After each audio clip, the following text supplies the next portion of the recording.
Le retrait de l'Organisation internationale de la francophonie, est-ce qu'il est irréversible ou est-ce qu'on va aller vers des exemples comme le Rwanda? Est-ce qu'il y a possibilité que le Mali, les pays de l'AES renouent avec l'Organisation internationale de la francophonie?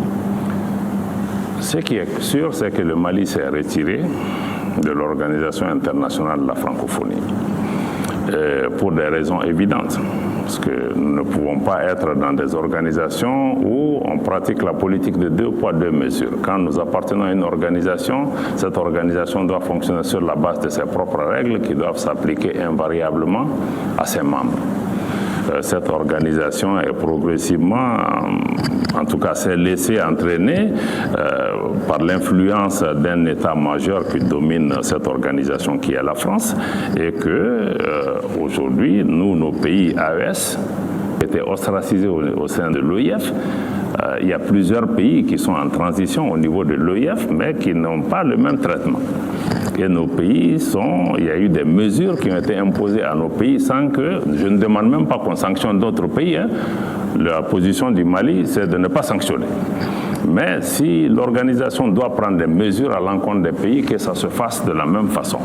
Une fois qu'on arrive à cette situation, nous pensons que nous n'avons plus notre place dans cette organisation parce qu'elle travaille sur la base de considérations géopolitiques qui ne peuvent pas nous permettre de rester dans. C'est pourquoi l'AES, la Confédération des États du Sahel, a décidé de se retirer de cette organisation.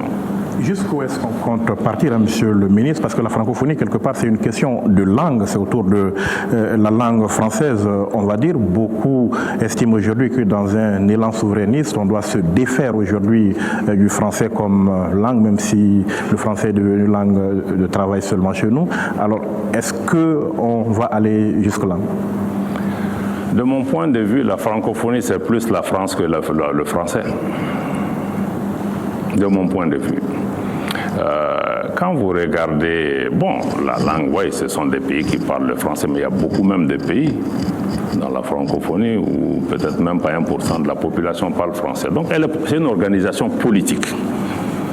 C'est une organisation politique. Maintenant, si vous liez ça au français, le français est un héritage colonial. Nous parlons français parce que nous avons été colonisés par la France et qu'on n'a pas pu encore se défaire de ça.